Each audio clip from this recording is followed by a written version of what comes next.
We got it, Dr. Anvarizadeh. We can let the people in. Thank you, Dr. Hoyt. I appreciate it. All right. So COTAD is an organization I'll just give you a little history. So there were a few of us who were in the Emerging Leaders Program. And it was a program that AOTA had at the time, and they connected you with a AOTA leader. And it was a time when the Centennial Vision was, I'm not sure if you guys are all familiar with the Centennial Vision because it's Vision 2025 now, but the Centennial Vision had pieces like evidence-based and science-driven and meeting a diverse workforce and societal's global needs. And so there was a few of us who were saying, hey, what is this piece right here, this diverse workforce piece? And do we feel that by our centennial, 2017, will this be accomplished?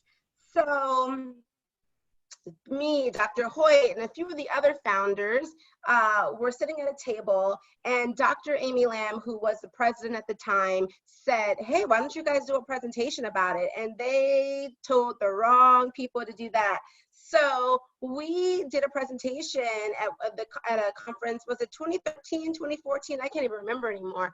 And from there, everybody started coming to us about their diversity questions, anything related to diversity. And so we knew that there was a need. And so from there on, we decided to do everything grassroots, and we created COTAD, and COTAD was becoming very big, and everybody wanted us to work on diversity, and so we had to figure out what was our mission and what was our vision. And then we also created different pillars within COTAD. And my sorry guys, my PowerPoint continues to get stuck.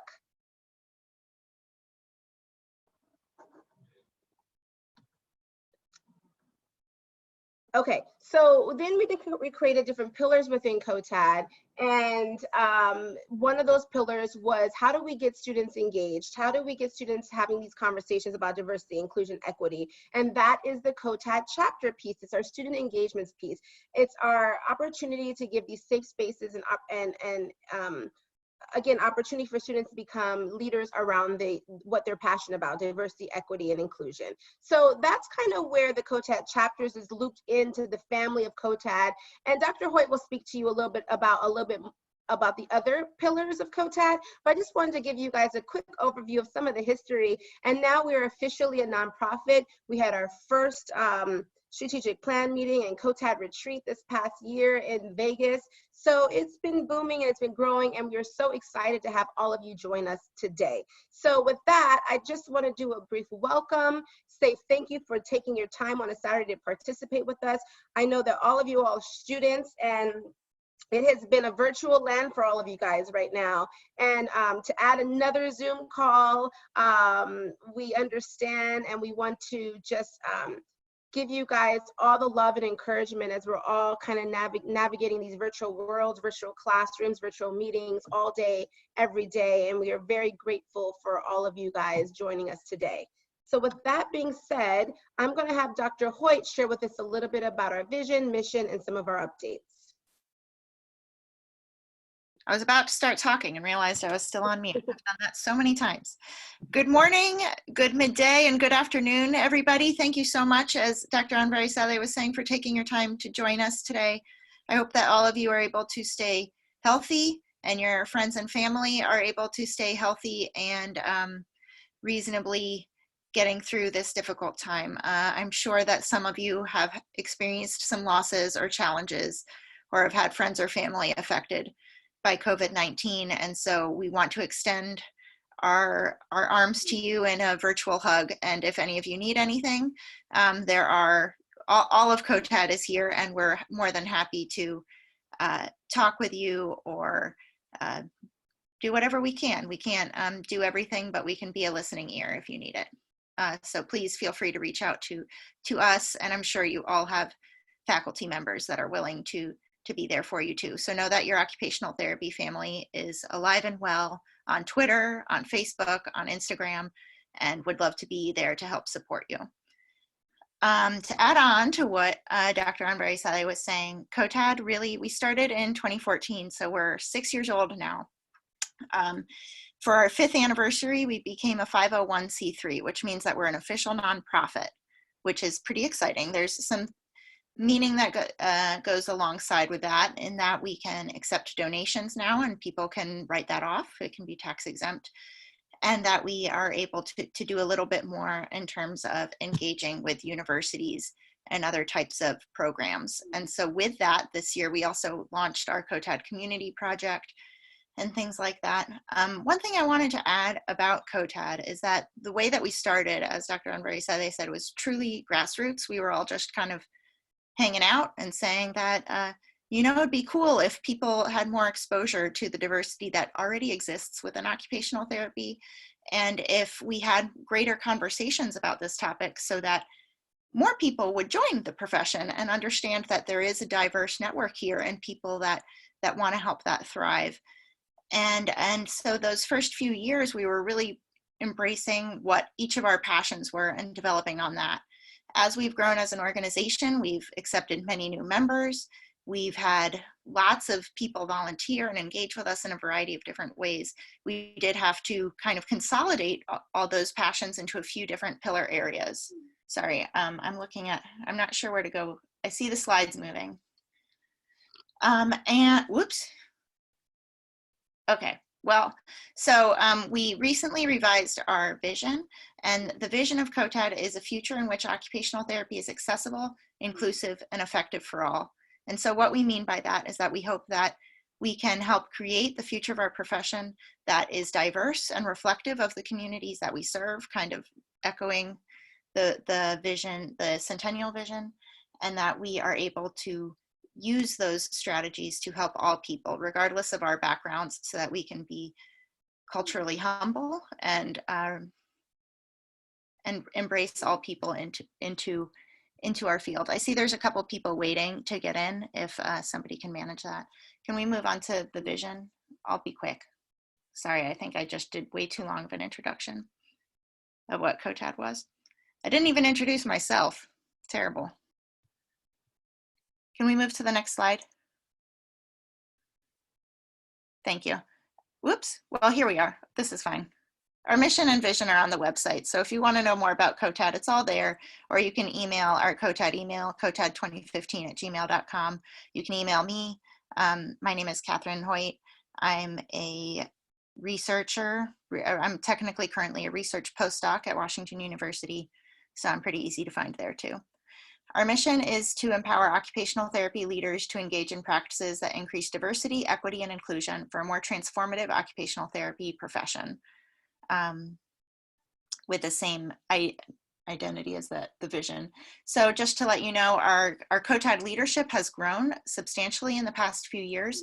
We have people that have joined us that have recently graduated and were leaders of their COTAD chapters. So we hope that all of you as current students and leaders for our profession and for the future of our profession, that you can continue to be involved and hopefully join us on our board at some point and help us with all of the activities. Just to make sure everybody knows, I'm Catherine Hoyt. I'm the chair. Arameh Anvarizadeh is the co-chair and the coordinator of the COTAD chapters, as I think all of you probably know. Christina Reyes-Smith is the COTAD Ed co-chair, and she was recently elected to the board of directors for AOTA, so we're very proud of her for that accomplishment. Stacy Wilson is our treasurer and heads up some of our advocacy campaigns and helps us plan the annual breakfast. We hope that you'll be able to join us next year in San Diego for our 7th annual breakfast. Lauren Jones manages our website and the COTAD Courier. If you have gone to the website and registered for our email list, then you will get that 4 times a year, once a season. The most recent one came out last week. If you want it, just let us know, we can forward it. It's also on the website under the blog tab. Adam Pearson is our interprofessional collaborator. Jordan Sklaronski manages our volunteers.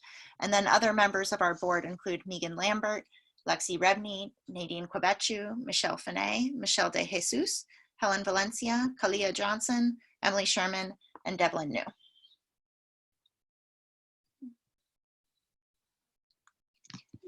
Can we move to the next slide? Thanks.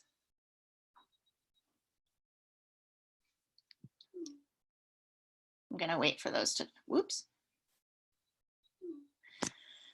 So we have a bunch of ongoing initiatives that I think some of you may be familiar with. We do have a toolkit for promoting workforce diversity in occupational therapy. We have a minority mentorship program, which is designed to support students or new grads, that if you're interested in being involved in that, email cotad.mmp@gmail.com, or you'll see it on the website. There's lots of information. Megan Lambert and Helen Valencia head that up. The COTAD chapters, as I think you all are familiar with, there's the quarterly newsletter that I just mentioned, and we are working on a minority recruitment pipeline with the guidance of Stacy Wilson, and the annual breakfast at AOTA conferences with a keynote speaker from somebody in the field. This year was for Alicia Gibbs, who's the scientific officer at AOTF and currently transitioning to AOTA. Can we move to the next slide? Oh, thank you. We've had a pretty significant history in COTAD, and it was a lot of rapid growth. So just to quickly run through this, you know, we did start in 2014, but within a couple of years, we had gained a lot of traction and visibility with our national organization. And AOTA invited Christina Ray Smith, myself, and Arameh Anvarizadeh to speak at the Academic Leadership Council in San Diego about the need for increasing discussions surrounding diversity and ensuring that our educational curricula and our continuing ed and our workforce are representative and diverse and inclusive. And then heading on from that, we have had quite a number of presentations every year at AOTA. We've had several poster presentations, pre-conference institutes, and other types of discussions. I think I'm talking too long, aren't I? I'll move. We can go to the next slide. I don't know. So just really quickly, so you all know, we have 35 current active COTAD chapters, which is pretty amazing. I'm not sure, can't remember the exact number, but I believe we're at about 200 OT programs in the country. So 35 is a really good percentage, and there's 4 in process. We're looking to, of course, always increase that. So if anybody has any friends at other programs that are interested in starting a chapter, please reach out. We had 75 attendees at our virtual COTAD Ed lunch a couple weeks ago. There's currently 56 dyads in the Minority Mentorship Program, and this year's inaugural COTAD Community Project raised over $700 from the COTAD chapters for Rosie's Place and developed over 500 wellness kits for women. Next slide. Now I'm going to give it back to Dr. Anvarizadeh to discuss some of these things. Thank you, Catherine. Dr. Hoyt, thank you so much. We just want you guys to understand a little bit of the history of our organization. So we're going to get to the discussion part soon, but we want to share some really awesome news that Western New England University was the chapter that won the COTAD chapter challenge, which was how much will you donate for our COTAD community project, which was supposed to be in Boston during AOTA, but we were still able to deliver the wellness kits, which is exciting. Western New England University was able to create a total of 53 OT wellness kits. So we want to give them a round of applause and really recognize their dedication, their efforts towards participating in the COTAD chapter challenge. And we also had our second annual COTAD Chapter of the Year award that we gave out during our COTAD Live event a few weeks ago, which is Northern Arizona University. We're so excited about the work that all chapters do. And it was very challenging this year because we had several people who were nominated. And so we had a whole committee reviewing, and we're happy to say that Northern Arizona University, where our co-host ALEJANDRA Arroyo is as the chapter chair at. So congratulations to Northern Arizona University, and we look forward to people, other chairs at other chapters next year nominating themselves for the award. So with that being said, we are going to go into our small group breakout, and we're going to have Alejandra share a little bit about what we're going to be discussing and how this is really going to work. This is going to be the fun part, and we're excited to share this with you. So Alejandra, if you're ready, I'm going to switch to the next slide so that you can share a little bit more about what we're doing. Hey everyone, are you guys able to hear me? I think so. So the small group breakouts, the whole idea for this event today kind of came from the COTAD virtual conference that happened a couple weeks ago. And a lot of students were there, which was great. We were able to really connect and start talking, but all of us kept saying, you know, we wish we had more time to start talking and really get more in depth with these conversations, and connect was a big thing. We wanted to create those connections and get to know each other, because we're each other's biggest support system for sure. So that's where this whole event came from, the whole idea came from. So in your small breakout rooms, which will be assigned shortly, we have, you're gonna have about 5 to 6 people. You're gonna identify a recorder or someone to just kind of take notes, and then a spokesperson for your group. You'll each introduce yourself, your schools, what year of the program you're in, the typical introductions, and then the big discussion points that we'd love for you guys to talk about. And of course, it can progress from there if you guys get through all the questions. But the big discussion points we have for you guys are to share maybe up to 3 challenges that you guys have been experiencing with your academic programs related to diversity, equity, and inclusion. Discuss potential strategies and solutions to those challenges, and share 1 potential goal for yourself to move towards the Vision 2025 for all people.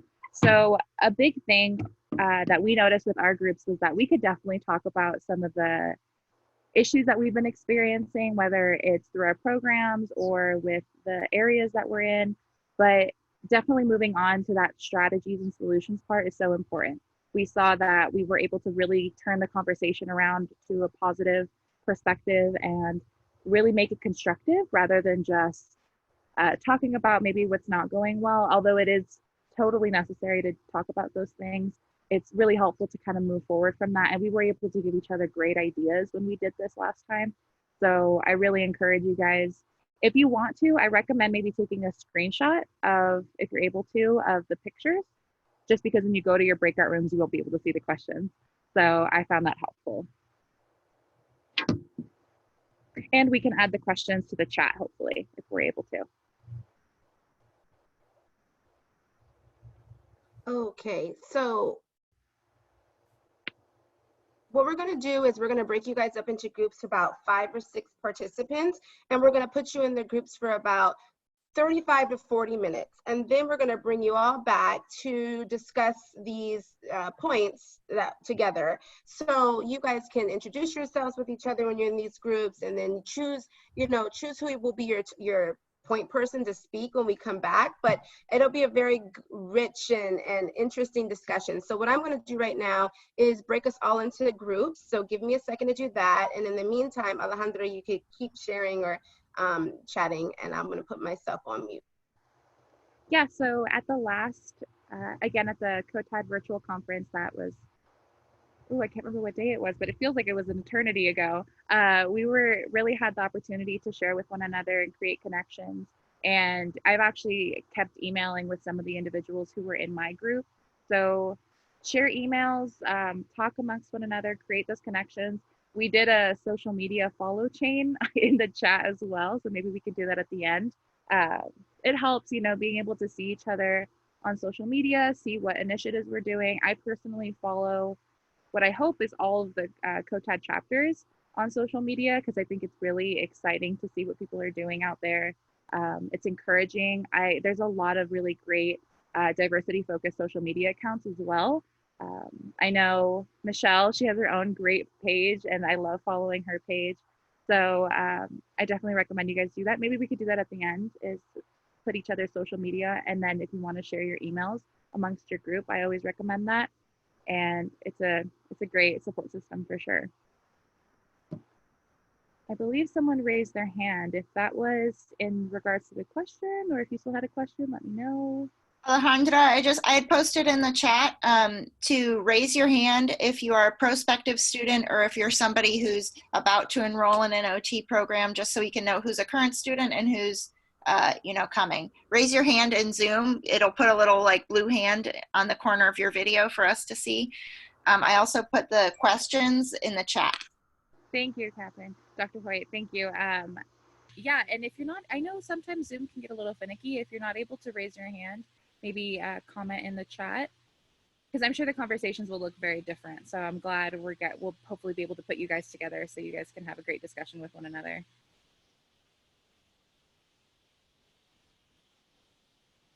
And then I believe what the idea is, myself and some of the other COTAD executives will be kind of jumping around and checking in with you guys. But if you have any questions, I believe you can still chat with us, with the whole group, even once you're in your breakout rooms. So just let us know if you have any questions or if you'd like some input. We're here to support, and I'll try to join one of the groups for sure myself.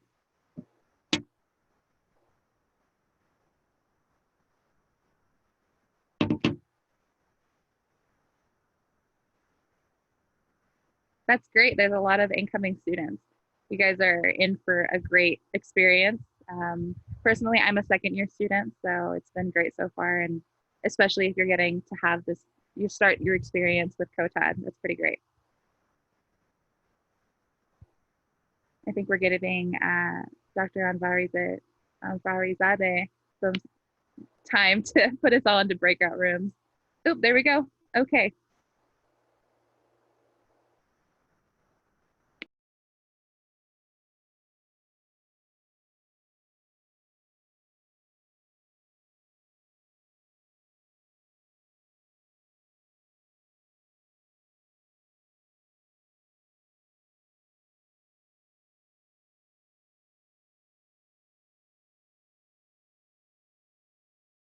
Maybe while we're waiting for breakout groups to get assigned, whoops, maybe, does anybody have any questions or anything that they'd like to ask or make sure that we address? Hi, my name is Marilyn Rodriguez, pronouns she, her, hers. I was wondering if it would be possible to have people maybe rename themselves and add their pronouns within their name. I just want to make sure that I'm addressing people within the breakout rooms with their appropriate pronouns and preferred pronouns. If anybody would like to do that, thank you for bringing that up, Marilyn. Then please feel free to add that to your name. I think some people, I don't know how everybody's Zoom capabilities are. I know that I run mine through my university, so it can't really be changed. Thank you. You guys, I'm trying to work on these breakout rooms, I promise you, but keep chatting. Let's just kind of, this is how it goes. And it should be, are some people moving into breakout rooms right now? Does it look like it on your end? Not yet. Okay, I'm gonna have to start this over, but keep chatting, keep giving suggestions, keep going. We're just gonna keep rolling with it, okay? We'll get there soon. Maybe when you get into your breakout rooms, if you want to introduce yourself and then state your pronouns in your small groups, I think that would be a good way to maybe address that and make sure we're all addressing each other as we would like to be addressed. Does anybody else have any other questions or comments or things they'd like to mention while we're getting the breakout groups sorted? I have a question. It's kind of a big one, but I think what I'm mostly looking for is resources to share with my department so that I don't have to be the one educating people all the time. And I just, I think I need to learn more about like what COTAD is offering and like how to access those resources.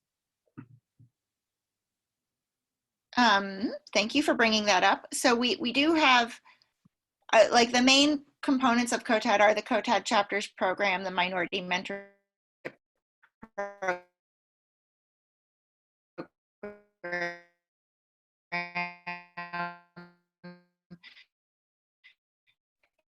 and Sorry, you're breaking up, Kat. COTAD Ed.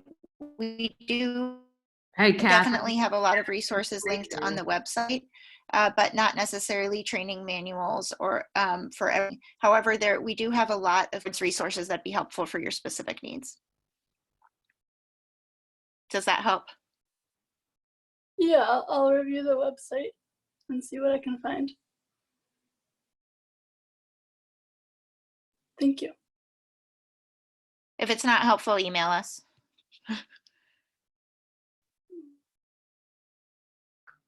Looks like everybody's going into the breakout rooms now. I see it happening.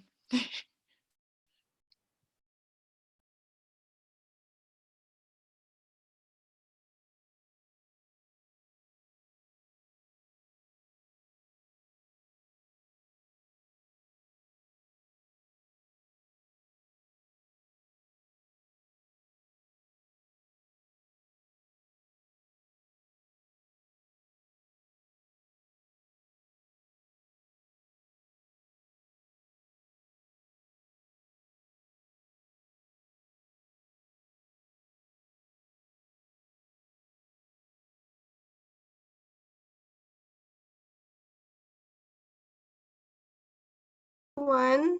Hi, everyone. I think you guys are in my breakout room, but I'm going to remove myself out so that it could just be students chatting with each other. How about that? I think Narisha and Alicia. Yes. Hi, how are you? Hello, I'm good. How are you? Good, thank you. I'm going to see if I can try to remove myself out of the breakout room. This is such an interesting thing. And put you guys in another breakout room or take myself out so that you guys can be with other students as well. How about that? Okay. Okay, so you guys could introduce yourselves, but then, you know, you might be leaving. What breakout room are we even in? Do you guys remember what number we're on? So this is asking me to join breakout room 7. Okay, join it.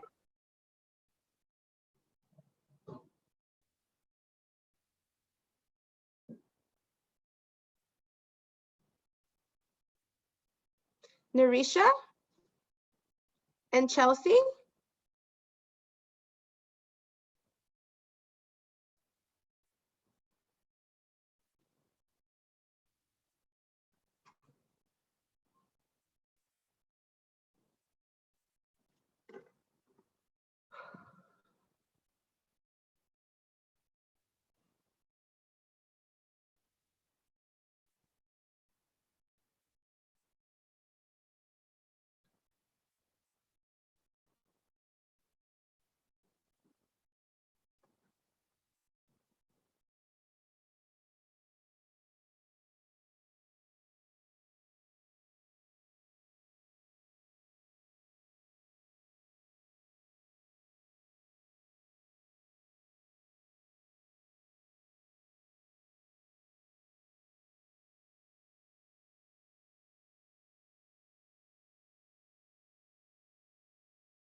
Hey, Emma.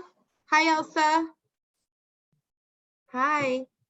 I think what group are you supposed to, oh, you're supposed to be in a group 9, huh? Yeah, I had to adjust my settings because my video and Okay. audio were like locked.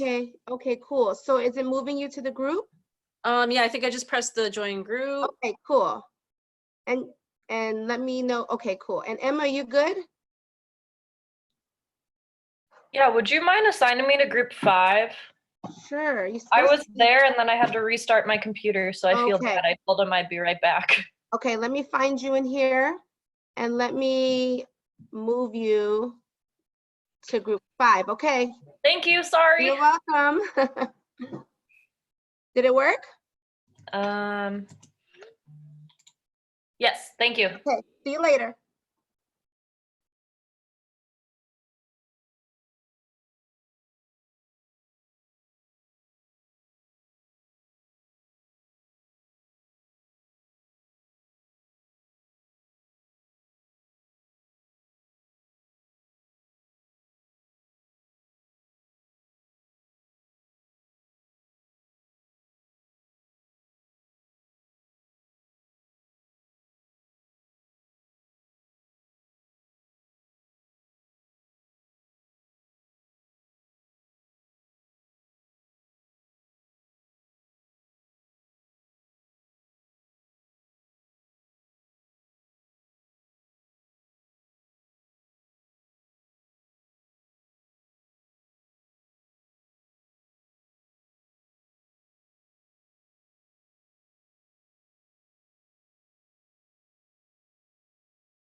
Oh my goodness, you guys.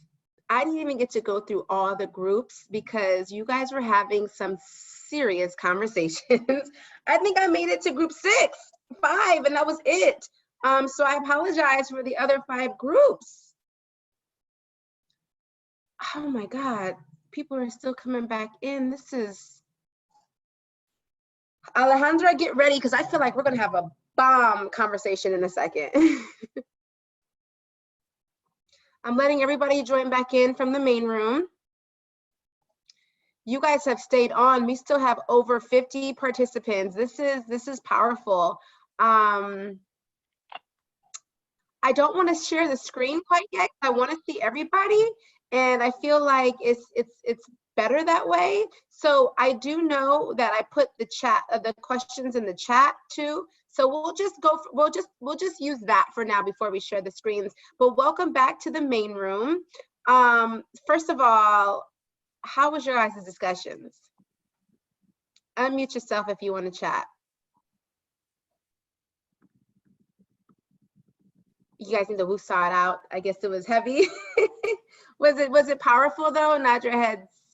Yeah, and maybe, you know, when you think about these things, like you need more time because like 40 minutes is like when it's just starting to get good, right? So we'll talk about that at the end of how we want to continue doing series like this and having other conversations. But how about, Alejandra, what do you think? How about we go through different groups and maybe you guys can summarize in a few minutes what you guys discussed and we can start just talking about it. I know I just left a group and conversations about microaggressions came up. I was in another group that conversations about imposter syndrome seemed to come up. So a lot of different topics were coming up that we can discuss and we can address, and together as a community come up with resources and tools to empower you guys to be just as grassroots as your organization in your programs and your universities. So which group wants to go first, or should I just say group 1 go first? I mean, hey, I don't want to call on y'all.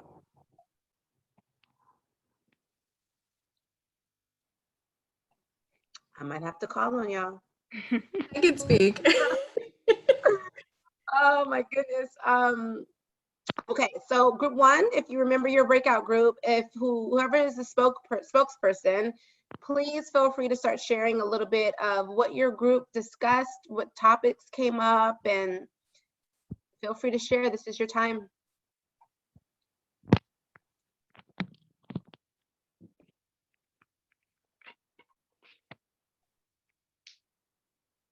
I can speak. To be honest, I'm not sure what group I was a part of, so I don't know if it may have been group 1. I don't know. Okay, but so I can talk group. just to kick us off. Yeah. Okay. Cool. Thank you. And I just want to let you guys know she's one of the newest chapter chairs with JP. So we're very excited at MGH, right? Yep, that's right. Yeah, and they were going to host our COTAD breakfast in Boston this past year. So we welcome you to the family, and please share, Alejandra. Okay, sure. So I can just speak briefly about what our group talked about. Some of the stuff that we talked about, which I'm sure has been a theme, was just like the lack of diversity that we see both with students and with faculty and staff at our schools, how we want to try and increase that and how we can kind of support making that happen.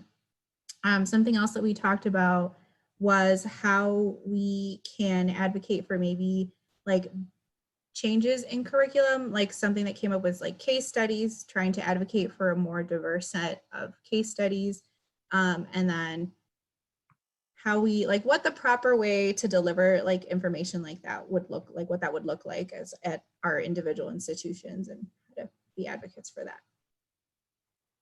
That's excellent. You know, one of the things that we have too is COTAD Ed, which is the educators piece of our organization. And that really helps focus on how do we increase diversity and equity inclusion in curriculum, in publications, in faculty, in what faculty are teaching.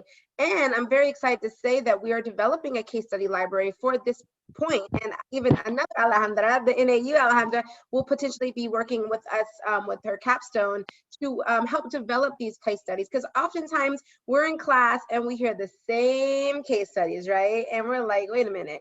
So to be able to add more diversity, inclusion, equity in how we're learning and what case studies we're reviewing is something that we're really focused on. So if you would like to join in, let us know. It's hopefully something we plan to publish and to provide to faculty to help with this in the curriculum. So we understand that. And it's something powerful when there's diverse faculty. Yeah. Thank you. Is there anything else, Alejandra, or your group was off the chain, so I had to, they were good. I think that were the main themes. Anybody feel free to chime in if I miss anything, but those are the two big ones that we talked about.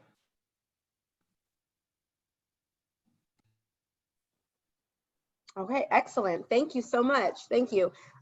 Stay tuned for the case study library. Okay, anybody else? Just whoever wants to chime in, doesn't have to be in order. If you don't know your group, that's fine. Just represent for your group. Our group can go. Okay, cool. Hi guys, I'm Nikki from Northern Arizona University.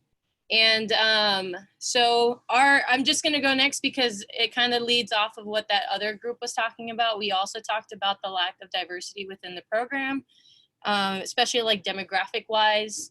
We would love to see more people of different backgrounds. And we also talked about how there's a lot more females than males. Of course, we're moving in the right direction. It seems like there's more males within every new cohort that comes along.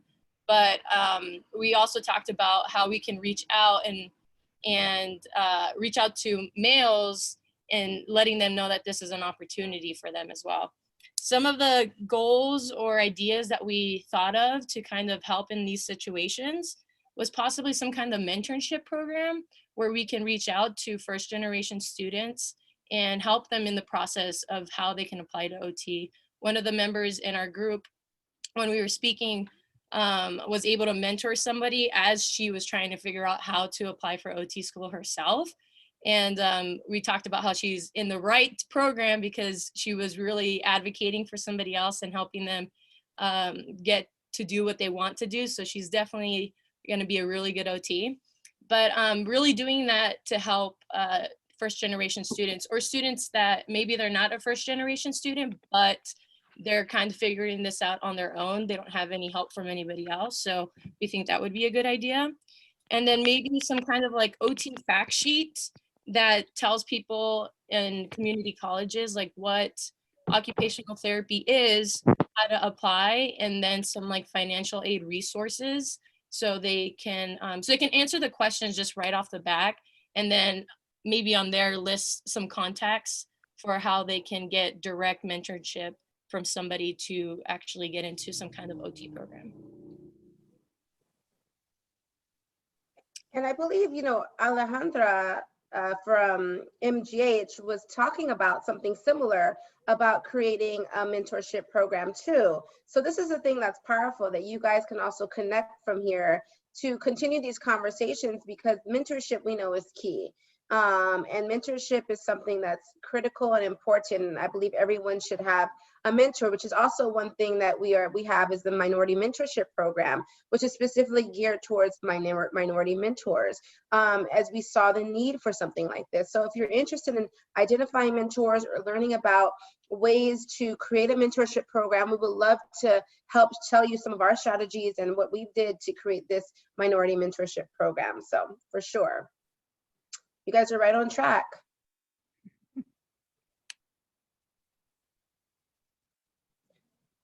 Who else? I guess I can just piggyback off of that. So I'm Maribel. I'm from Hofstra University. We currently do not have a COTAD chapter, but I've been advocating for one for a while, since like the virtual conference. So some of the things we have talked about are just like the fact that like OT does seem to be a predominantly like white profession, as far as like student body is concerned. we were having discussions of like, you know, how do we break the mold? Like, how do we sort of like break the ice when talking about issues of like diversity, equity, and inclusion, because it's just something that not a lot of people are very comfortable talking about openly. So some of the things that we were thinking of, as far as like ideas were concerned, I know like JP mentioned that there was like a virtual health profession day, or I forget exactly who mentioned that there was a virtual health profession day, but to like reach out to prospective students, in addition to like mentoring. I think it was JP who mentioned that like they were planning on like an outreach and mentorship with like even middle school and like high schoolers, which I thought was like really cool. As far as, and then like there was another issue of like, you know, how do we work with other cultures like in OT? Like we mentioned like the diverse case studies, maybe having like a culture class and like OT, and then just like a little section where you just bring up like, you know, difficult conversations that people would have like in the OT profession. Like what would happen if a client was like biased against like whatever factors like you identified with.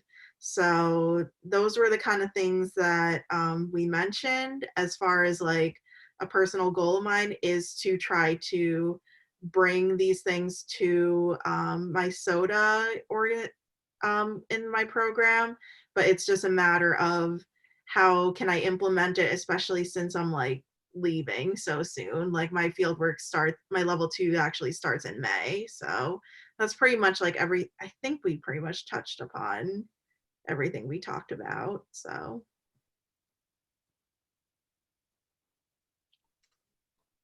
Yeah, you know, it seems like a lot of chapters are doing a lot of outreach to junior highs and high schools. And that's really important because, you know, that's where the mentorship can begin. And that's how we can start introducing individuals from different backgrounds to occupational therapy. You know, I didn't find out until I was a sophomore in college. You know, I was going to be a neurosurgeon. I would have totally missed it, the opportunity. And, you know, I think that happens to a lot of individuals. But if we can start young, and even we forget about what the junior colleges are powerful too, because that mentorship, you know, you still have to, in junior high, you still got to go to high school, then undergrad, and then get your master's. But junior colleges, we can also reach out to educate them about occupational therapy. Yeah, I totally agree with that. I think, you know, when we're talking about diversifying, not just the cultures that we're reaching out to, but also the SES communities that we're reaching out to, going to community colleges with students who, you know, I went a couple of years to community college, and I think there were so many people around me that were so motivated to do something. They just hadn't found that occupation that they wanted to focus on, and bringing it to their attention could be so powerful. And yeah, and those are great ideas. Yeah. Anybody else chime in? You know, this could be open discussion. You know, we could just keep on going. You know, we could chat as much as we want. These are the spaces that we need when we're thinking about these things on our own and feeling alone in these thoughts and conversations. This is a time where we have a sense of community to really start chatting. So whoever else wants to go next, feel free. And everyone else could chime into the conversation. I'll go. Hi, Michelle. Hey guys, I'm Michelle. I'm an occupational therapist as well as a newer board member of COTAD. Yay.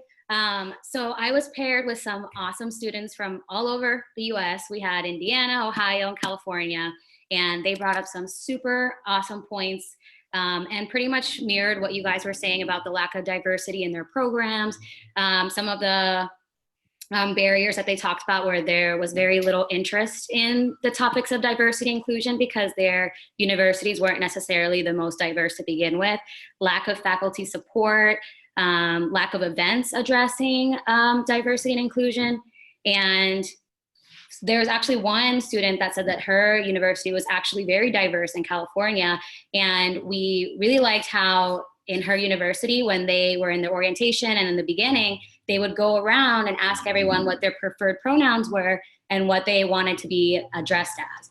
So just simple steps like that, they're actionable steps that made a huge difference. And I think that that's something simple that most universities can mirror and that they can do to help, it's one simple step that can really make a difference and to make someone feel validated. So that's one thing that we talked about. Another thing was we were talking about creating like a diversity panel. So they don't really know what the needs are in a university for like a faculty that's unaware of the need of diversity inclusion unless the students really have a voice. So creating a diversity panel of the students, even throughout all the health professions, and having them have a voice at the university and talking about what needs are on campus, I think that's a good first step. I actually had something like that at my university when I was a student. We had a student of each profession, OT, PT, PA, and we all talked about what our programs lacked in terms of diversity, equity, and inclusion, and how we can make it better. So basically this discussion, but at the university level. And that made a huge difference because people were starting to talk about it. And one more thing is Emma brought up a really good idea about how these universities with little diversity, it's hard to have a voice and to speak up when you are one of very few people and you lack the support to be able to speak up against things that happen to you, like microaggressions, as well as advocating for events like this. And if you don't have the support from your classmates and from the faculty, how you can feel supported. So Emma, if you want to speak more about that. Yeah, so we were talking a little bit about microaggressions and how, you can take and you can take and you can take so much, and then you never know like when is too far, or when something is worth reporting or worth bringing up as an issue because you're cut down so often. And I'm saying that as a white person because I see it from my friends, and I see it with race and with other diverse identities. And it's just very hard to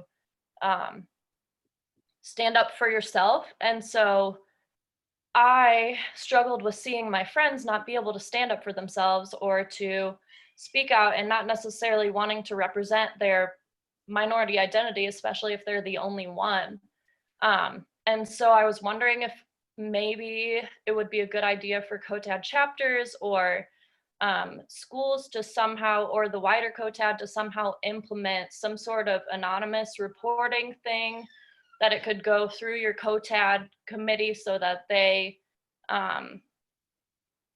could have the concerns voiced, but not necessarily from yourself. And you could do it to stand up for your friend, or you could do it, for yourself, or that kind of thing. And not only at a wider level, but maybe it's just tiny little microaggressions in your cohort or in your class or by your professors, and it doesn't feel comfortable or big enough to report to the whole university. So I didn't know if that would be a good idea for something that COTAD could do about topics that maybe need to be addressed and they don't know, maybe the board doesn't know needs to be addressed, or things like that. I just want to provide a quick comment to make sure everybody sees this or knows this. Most universities actually have a diversity and inclusion office, and many have an anonymous bias reporting system. We've tried that within COTAD a few years ago. The difficulty is that when we're outside of somebody else's university and system, there's a lot of different barriers that exist in trying to address that and directly support a student in a culture and a community that we may be unfamiliar with and not know exactly what the resources are or what's going on. So I don't know if Dr. Anvarizadeh or Dr. Lancaster, who are at different universities, maybe have different opinions than me, but my first suggestion would be to look at your individual school and see what resources exist, because many do have some. Yeah, and I totally agree. If it's a big issue or worth reporting or that kind of thing, but sometimes there are so many little things within your program that you wish you knew, your COTAD committee could hold an event to address, or, something little that keeps happening that maybe you don't feel comfortable standing up for yourself. So I don't know, it was just an idea to put out there. Thank you for sharing both Emma and Dr. Hoyt. That's a great great comment and something that we really need to discuss. But also, this has made me have an idea. This is something also because Dr. Hoyt mentioned it's mostly individual programs and they have their own diversity inclusion office and anonymous bias reporting, that your faculty liaison, if you do have a chapter, this is one thing that you really can get your faculty liaison involved, because they are your COTAD chapter advocate. And this is where like they can help with the red tape or these kind of conversations. And hopefully this is more of a smaller trust there, like rapport there, to where you feel comfortable. Now, if you don't feel comfortable working with your faculty liaison, please feel free to come to me. But I think that will be your first start, because they can help you navigate how the system that you're in first, you know. But this comes to a bigger conversation, and maybe we can have another one of these conversations, these series, just talking about microaggressions, because what you're talking about here is really microaggressions. And you know, I did a presentation at our cultural centers with we have a Latinx Cultural Center and African American Cultural Center at our university. And I recently did something with undergraduate students about microaggressions. And I showed this video, maybe some of you guys saw it, but it's about like mosquitoes, right? And mosquitoes are biting and biting and biting. And this is an example of like how one type of person, one person gets continuously bit, and doesn't know how to address it, how to respond. So to be able to provide the tools of how do you respond if you feel like you're experiencing a microaggression? If you don't want to be like the stereotype, and I don't want to react, how you were saying, Emma, in your group earlier, they were nervous, they didn't want to be considered a stereotype, to be like this angry, as you said, what the student said, if you don't mind me repeating it, angry Black woman reporting and being upset, you know, and just letting the microaggression just be ignored. But what we really have to be is equipped to understand, how do we address microaggressions? And if you feel that you're an ally, how to support someone who is feeling like they've had experienced a microaggression. And sometimes we don't even recognize when we are experiencing it, because we're so used to experiencing it, like, don't touch my hair, you know what I mean, type of thing. So there's so many things that we can discuss and equipped individuals on how to deal with it and how to recognize if they are experiencing a microaggression. But yeah, if you guys are interested in something like that, let's host something and let's have these larger conversations, because I'll 100% can say that maybe many of us have experienced a microaggression, and it continues as you get older and in different, I mean, not older, but it continues as you become a therapist and you get in higher positions of power, you're going to continue to experience microaggressions. So to be able to be equipped with these tools now is something that's really important. I mean, I was just experiencing one almost a month ago, and I'm like, wow, you know, and I even had to sit back and say, well, who do I talk about this with? Who do I, you know, and it impacts your mental health as well. So these conversations with your friend experience and how you wanted to support her, Emma, is something that is very important, because you don't know how people are dealing with it on a daily basis and what kind of outlets they have to be able to share.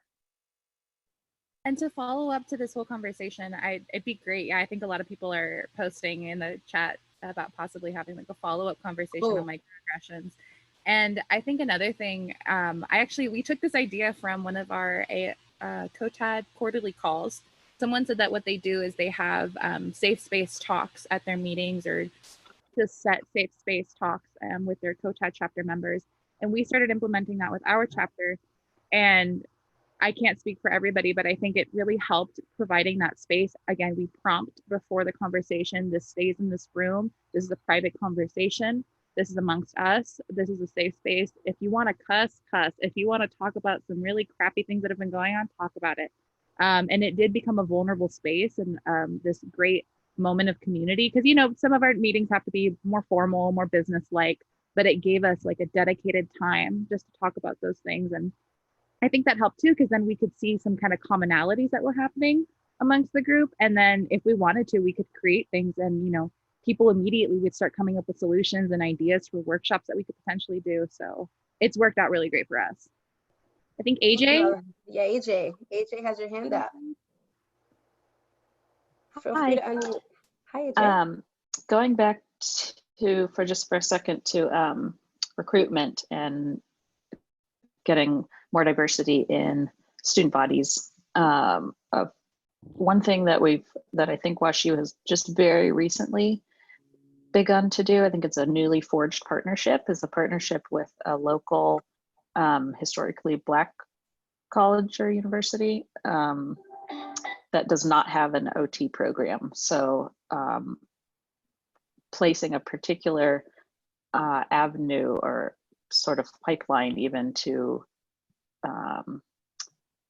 help make sure that people at that university know about OT and provide an avenue into the field, since the university they're already at doesn't have that particular program. So I thought that was a step in the right direction anyway. Yeah, those are some intentional recruitment strategies and partnerships. For example, at USC, I recently created a partnership with Xavier University in New Orleans, which is also a historically Black university. It's a HBCU, and creating a summer institute so that we can bring these students who may not know about occupational therapy to our space, which it was supposed to be this summer, but don't get me started. But these are ways that we're forging these relationships and connections in a very intentional way, and being very strategic of how we're recruiting and where we're recruiting and who we're recruiting. And that's the steps to really increasing diversity. Say, we're here, we want to talk to you about, we want to share OT, we want to learn about, you know, what your interests are, and you're welcome. You know, you're welcome to be a part of this. I think when you're authentic and genuine like that, it's well received, and people will feel like, wow, I see myself in this profession. I feel like I can be a part of this, you know? So yeah, great conversations. And the chat is going wild. So yes, we will do something about microaggressions. I have made a note about that. But anybody else want to kind of chime in, continue? What were some challenges that you're facing in your university? Maybe some solutions that you guys discussed together, maybe just one of your goals. Keep going so that we can continue the conversation, because it's getting really, really good. Something I really liked in our group conversation, I wrote down a bunch of quotes that my co-members said, so I'm going to read them. So hopefully you don't mind. I love it. One thing was like to keep pushing yourself outside your comfort zone, and I think like that's something that I'm struggling to do, and I think just like having that written down is really helpful as a goal. And to like really just like zoom in and focus on the reality with questions like what is missing here, and like what do you want to change for the next year of incoming students, and like, how can we support other people and elevate their voice? Because I feel like my school's COTAD chapter, it just seems kind of vague in their intentions, and I really like that idea of like, okay, what are the actual like needs of our students? Like, what are our needs? And like the safe space could be a great way to get the roots for that, and then how do we address those specific ones? Absolutely. And that's important to say and important to know, because you know you guys are all booming leaders and passionate about this work. So as you guys are collaborating and creating and developing your chapters, understanding what your needs are within your program, and really creating some measurable, you know, you guys are OT students, smart goals, right, around this work. And I always tell people who are starting chapters, document it, because we're all so passionate about this work that we lose sight of the outcomes that we're accomplishing. And that's what we need to do. We need to publish, we need to create evidence-based work around diversity, equity, and inclusion. So thank you, Avi, for sharing that information about how do we make it more clear and intentional, you know. So go back to your chapter and share this. Anyone else, some challenges that they've been facing and some ways that they've been inspired throughout having these discussions today to address them? I just wanted to speak on behalf of my group. I'm Rose. I'm from West Coast University.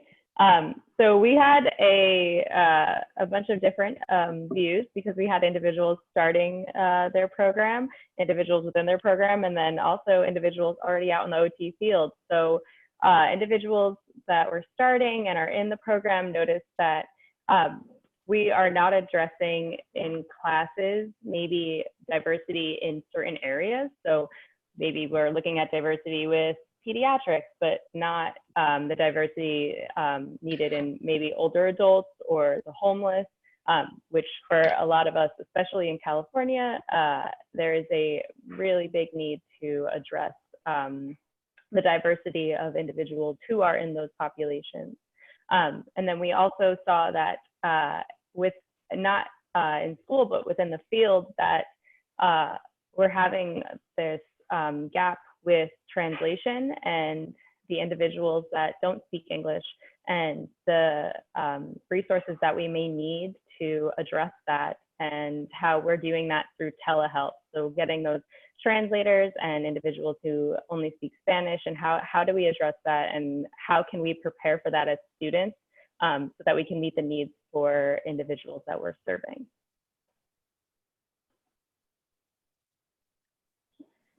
Excellent.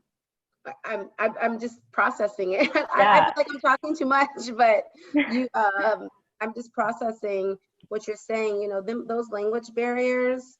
And I always taught my students, speak to the person. You know, not the translator. Speak to the person, because it's a language barrier, not a cognition barrier, or whatnot. Right. So very important when you're thinking about telehealth and addressing all people. And I do want to chime in. I don't know if you guys can hear me. Yes. I'm Sarai, so I was the one in their group, and I'm actually an NAU alum. And so I'd been following the COTAD page, and I was like, I just want to join. Like, I've been so busy, and I didn't realize this was going on last minute. They asked me. And so they asked, I brought up the whole telehealth situation, just because as a practicing OT, especially telehealth is all the craze right now. I'm the only bilingual and Spanish speaking person in my clinic. And so one of the challenges has been is like, how do we connect with our families through the screen? And a lot of the solution has been, since I'm the only Spanish speaking, like I get them on my caseload, but what if I wasn't there? So not even to exclude non-bilingual practitioners, because we have plenty of them and they are fully capable, but how are you going to prepare as a practitioner when you come up with that barrier once you're practicing and there is not someone? And how are you going to take the tools that you've learned, or you haven't had tools to help you deal with that situation where you're trying to educate especially in the pediatric field where a lot of education is like towards the parents. Like, how are you going to educate your parents to get follow through with home programs if your solution is to be like, oh, where's a therapist that can speak their language, And so it's really hard also taking that on as the only person in my clinic. But like, how can I help my coworkers, or how can we help students learn how to deal with those situations? An example of something that we've done in my clinic is, even before teletherapy, like it's hard to explain home programs and like the purpose of OT. And so I help translate. We have these little sheets, and it's like a summary of what we did in the clinic. And so we have an English version and a Spanish version, and it has like check marks. Like we worked on fine motor skills, we worked on ADLs, this and this summary. And so we have a translated version in Spanish so that the therapists, if they are only English speaking, they can kind of check the boxes, and there's some kind of translation of what we did or what they did in the session. But what are some other tools as students that, if you are non-bilingual, what can you do to better serve your parents and your families? And so it's a big deal right now, I think, because of the whole teletherapy, and so it's crazy to think that, oh, have these parents been actually like learning things, when you talk to them and when you send home programs and situations like that. But yeah, I just wanted to chime in. No, that was great. Anybody else? I mean, let's talk about that, because that's huge, what you mentioned, especially going into telehealth, being able to do therapy, but also be able to address the different barriers that we're facing. And that might also be language. And if somebody doesn't speak this speaks to why it's so important to have a diverse workforce, right? And why representation matters. This is a whole conversation about that. And so anybody else experienced that, or had thought about that, or when they go into the field, how, because I'm in LA, so we have, like, if you got to know some Spanish up in here, and so you got to be able to connect. And how do you make that effort to do that? My first 8 years, I worked in Reseda, and that is primarily, I had so many Spanish-speaking clients. I was speaking Spanish, and then I also speak Farsi, because and I was speaking English. And after the day, my brain was exploding. But making the effort to do home programs in Spanish and making the effort to connect with your families is so critical for them to know that you are there for them first. That they can trust you. Dr. Hoyt, please chime in. You've done a lot of work around this and have hosted presentations with Dr. Christina Reyes-Smith, and talk a lot about the work that you've done to address this. So I just appreciated that comment. I'm also the only Spanish-speaking OT in my area, and something that I've done with students of mine, not everywhere does this. For a little while, we did a medical Spanish class for students who are interested at my university. But currently students who are interested are using Duolingo. But one of the things that I've advocated for is not everybody is going to be fluent in every language. That's just what's going to happen. Unfortunately, I don't speak any other language. I wish I spoke German, French, Farsi. I wish I spoke them all, but that's not possible. Well, I'm not very good at languages anyways. I've tried to add other ones. It's very hard for me. Maybe I'm old. I don't know. But one thing we can do is take the time to learn a couple of words, just to say hello, to say, I'm here for you, I'm trying, because at some point, probably everybody will be working with an interpreter, and learning some of those strategies of how can I work with an interpreter that's still prioritizing my client and not,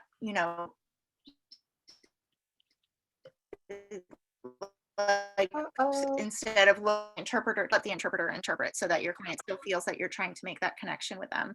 And if you can say like, hi, my name is such and such, or in their language, it doesn't take too long to learn 1 or 2 sentences just to say that I'm trying, I wish I could speak with you.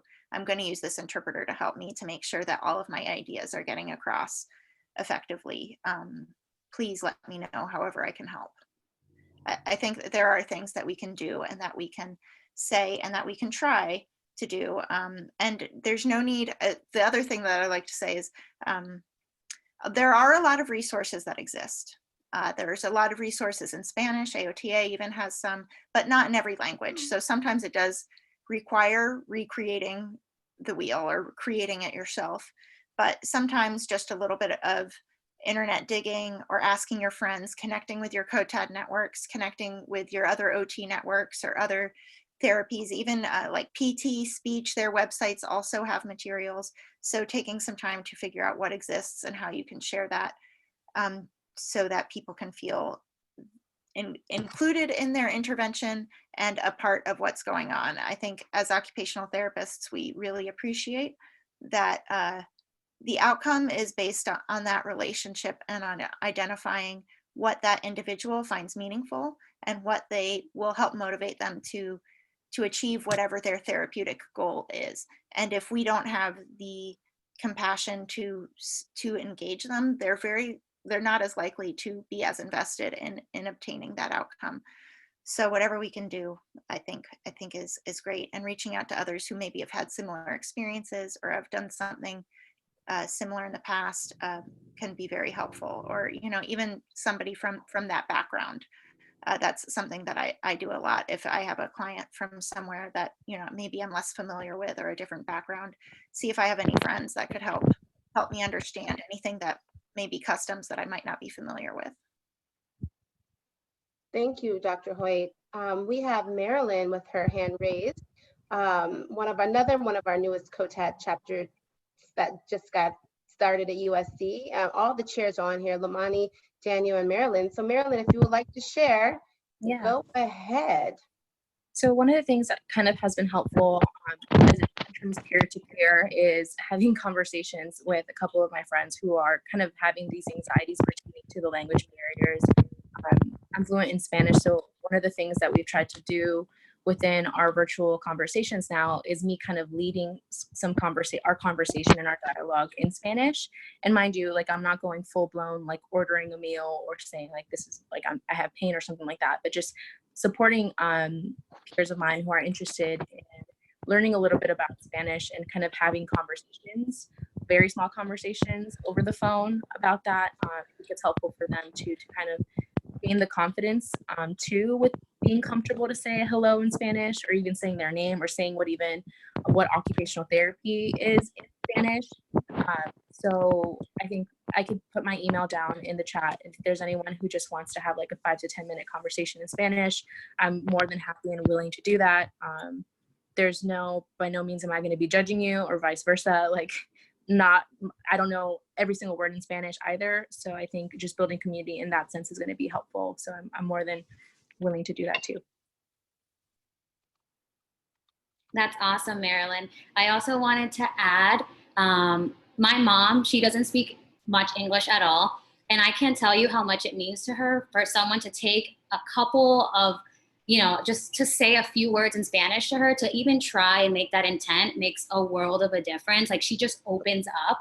You can see her body language just changing, where most people, if they don't speak the language, like, oh, I don't speak Spanish. So they just kind of, just shun her almost in a way, like, or they look uncomfortable. But for the people that take that initiative to say a few things in Spanish to her, she just changes her whole perspective, and just her whole, just whole being has changed, because someone has taken that time and or made the intent to try. And I think that it's important for all of us to challenge ourselves in that way, because it's about connection. And, to make that connection, you have to try. And I think that it's not just for Spanish speakers, also for other communities, like for the LGBTQ community, asking pronouns, and just taking that initiative when you're first introducing yourself makes a huge difference. That first encounter means everything. So if you can learn a couple words in Spanish, if you can include those pronouns, I think it makes such a world of a difference with your interactions from then on. 100%. You guys, we have some hand raised. Okay, we literally have 5 minutes. I cannot believe it. I'm telling you, we need more time, but I want to respect the fact that we're constantly on Zoom at this point, all day, every day. So here's the deal. We are passionate about this work, all of us, and so when we come on these videos and have these conversations with people who are like-minded, we feel a sense of like, yes, empowerment, right? But my challenge is for us to go now and utilize what we've learned today to say, how are we going to go back into our own respective programs and implement some of this grassroots work, right?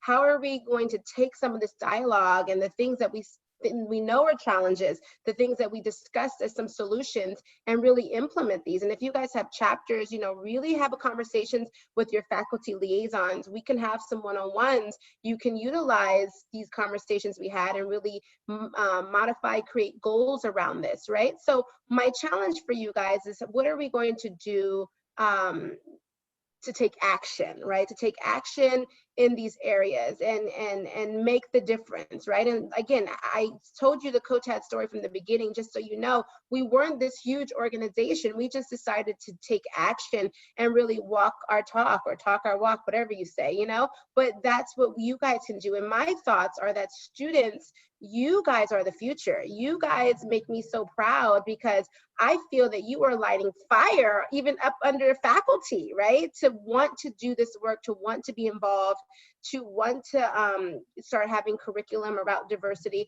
So I want you guys to know that your work is making such a difference in the profession, because faculty everywhere are talking about COTAD chapter leaders and this and that, and we have COTAD chapters. And even if you're not a chapter person on this call, just know that there's a movement happening, and it's really starting with the work that you guys are doing. So I want you to be empowered about that, but I want you to feel that you can leave here to know that you have this community, but how are you going to utilize what you've learned as tools to go back into your program and try to implement it? And that's what we're here for.